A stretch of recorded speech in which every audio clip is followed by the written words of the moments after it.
السلام عليكم ورحمة الله وبركاته. كلنتي وعنا وناكسن وحرجين أنا عافمات قبطان سيتهين عافمات كنا كورما آتي وفي عنا هاي أذيك إنه حرجين أنا عافمات قبطان كسدواتنا الكابلها الصوماليات عندهم ديكور هذا يقول عصبته مقالك تسنوصر سبسكرايبنا يقدر بقول كنا ينقاربنا إن شاء الله هذا هو اللي جبت المقالك ليك تسار سينا شرق ريسون دوالا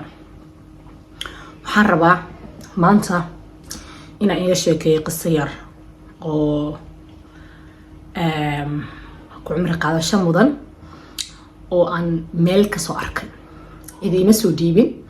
laakiin waa qiso markasta dhacdo aan meel ka soo arkay takala waxa aan u sheegay gabdhaha muuqaaladeedii qaata ee TikTok meel kasta geeyay ilmaadareyaal muuqaal kasta oo soo dhigo 7 daqiiqo oo ilaa TikTok geenaysaan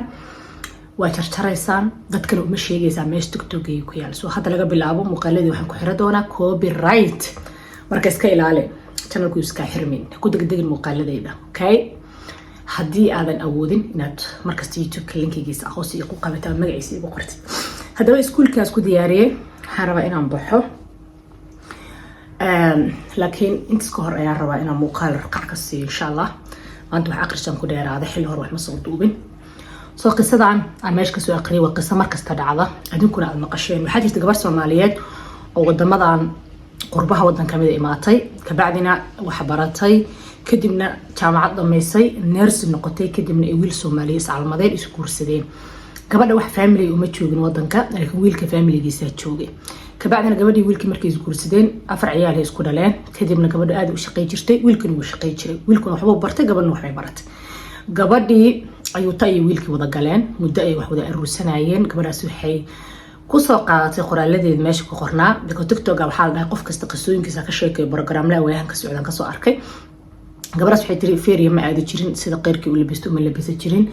ee anoo naag wax baratay family-geena wax weyn uma qaban oo biil ahayn laakiin lacagta inta badan aan shaqeyno ayaan ku geli jirnay hadaba sida ayuutid ugu jireen ayuutada markay badatay ee soo go'day wadanka ay joogan guri kama aysan gadan waxay go'aan ku gaareen in dalka hooyo siiba gobolka ayaga ay ka imaadeen markaas oo maamul goboleed xoog la ka jiro wanaagsan in dhulka gataan gabadhi ma aysan bixin ay dhulka soo ma gadin family-ga wax uma qaban waxa dhaad walaalahay waxbarashada xataa gacan kama geysan jirin walaalkay kale oo muddo kadib soo tahriibay oo wadamada Yurubta imaada ee asaguna family-ga la caawi jiray laakiin biilka family-ga ayaan diri jiray xataa anigoo dhibsanaayo ninkayga family-giisa uu u joogay marka hore laakiin waxay ahaayeen family isku xirno isjaal laakiin anigu ninkayga iyo family-giisa un baan ku xirnaa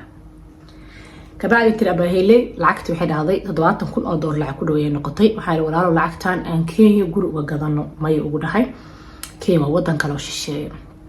gabadhay wiilku isku qabiil maaha waa laba qabaa'il oo waaweyn oo Soomaalida kamid ah laakiin laba magaalo kala duwan degan way baxeen wuu baxay maamul goboleedkiisii meeshuu ka jiro tagay bahal guri ayuu ka gaday guriga oo gada waxa kaaga si daran gabar ayuu aroosay sabarloogii saxda ahayna asaga ayaa isku qoray sabarloog kale uu lacag ku dhiibay oo soo sameeyay oo magaceeda iyo magaciisa ku soo qoray laakiin sabarloog originalka ahay ma aha oo boosku xataa meesha kuma yaala ma wax aan saxeen farta ka saar xilligaasna ma aysan ahayn xilligan hadda laakiin xilli hore ay ahayd oo soo noqday ay tiri markuu soo noqday dhahday guri dhisow waxay tiri ay ugu bilaabo guri baan dhacay tiraaya guriga ayaa inta ka dumay inta ay wax ka qaldan yihiin guriga ashma ahayn marka wuxuu igu sheekeeyay tiri boos ayaan soo gaday oo guri duqa ku yaalay marka guriga ayaan cusboonaysiisanayna oo guri cusub ayaan ka dhisanay ilaa waxay tiri lacagta guriga lagu dhisaa laguma dhisay naagta ayaa loo diraa naagta waxay tiri lacagta adduunka bil kasta la diraa naagta ilmo badan ay ugu dhashay markay gabadhi waxay tiri 5 caruur ay leedahay oo waxay tiri online u gaday oo waxay tiri wadamada Yurub wadan kamid ah waxay tiri wadanka aan joogo wadan ku dhagan waxay tiri oo yimid ay timid aan waxay tiri ka war helay oo ogaadeen markaan waxay tiri iswaalan qeyl dhaamiyana waxa la yiri tiri abaay macaantu waaba iga furantaa xataa waxay tiri ninkii waxaan ka waayay war walaalo wad i qiyaantay xal marin isii booskaygaani ugu soo wareeji maxay xaaskaagan iska qamay yiri tiri abaay maba ku qabaayaba waxay tiri waa i furiye sidii ayuu waxay tiri iga tagay booskayga noo kala bar markaa irna booska waxaan ogaaday tiri in la qiyaamayo la ila lahayn awlaad waa la igu deyriyay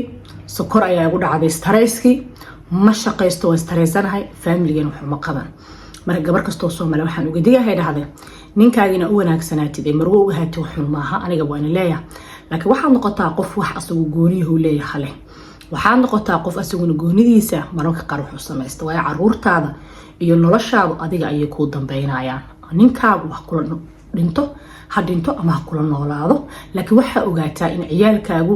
markaste hooyadu ay fiican tahay ciyaalka wax u samaysato marka odagaada wax wada samaysta asaguna gooniis waxa u samaysto adiguna gooniyada wax u samayso odagaana xaas kale uu guursan karaa awlaad kale meesha ma karto xoolahan way dhaxlamayaan hadhow marka waxaad yeelataa xoolo caruurtaadu ay bari madax banaanaadaan aaboodna gooni waxa u samaysto waxna isku darsado wada samaysta adiguna gooni waxa u samaysto ogaawna familigaagu waa ku muhiim qofku waa inuu familigiisa wax u qabto familigaana wax u qabsatid waa muhiim ka familigaada wax tartid ee familigaada baahidooda iyo problemadooda ay ka haraan gabar yahay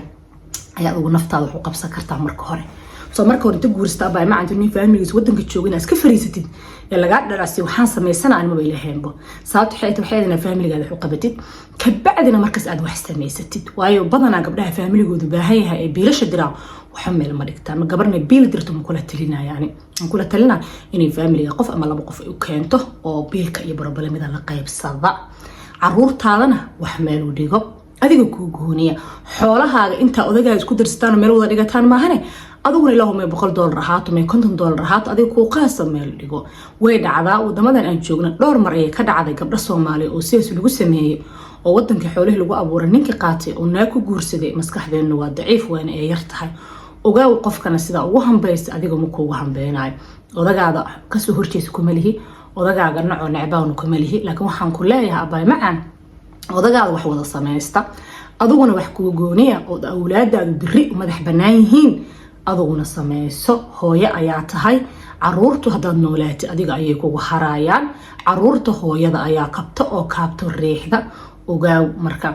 qisas ayaa aad iyo aad cajiib geliday dhowr marna way dhacday dhowr gabdhood oo ku dhacdana waxa laga yaabaa maanta inay committee noo soo galaan hadii qisas kugu dhacday committee noogu soo qora baay macaan haddayse kugu dhicina abaayo macaan wax kuu gooniya kaheed yeelo adiga kuu gooniya oo biri haddii problemyo dhacaan adiga ku fakatid haddii lagaa geeriyoodo inaad meel cidlaa soo istaagtid maaha haddii waqtigu dhammaado inaad meel cidlaa soo istaagtid maaha inaad maanta dhan qof kale mataqaana wax weydiisata maaha waa inaad caruurtaada wax kuu qaasa oo aad u samaysan kartid ay jiraan waa inaad caruurtaada wax yar wanaagsan oo aragtid baa u sameey kartid waa inaad caruurtaada markay 18 sano gaaraan aad leesin u qaadi kartid oo waxbarashada aad ka caawi kartid marka adiga ruuxadaada hooyo inta tahay caruurtaada gooni wax ugu dhigo ninkaaga xoolihiisa iyo hantidiisa biri waa lagu yeelan karaa waana lagu dhaxli karaa waana laga daba imaa karaa marka intaas ayaan idin soo jeedinay maanta qisadaas insha Allah taala hadii qiso ay kugu dhacdo committee noogu soo qor fikirkaagana nala wadaag muuqaalkan leegtiisa noo saar deelmada real school baan u socdaay السلام عليكم ورحمة الله وبركاته.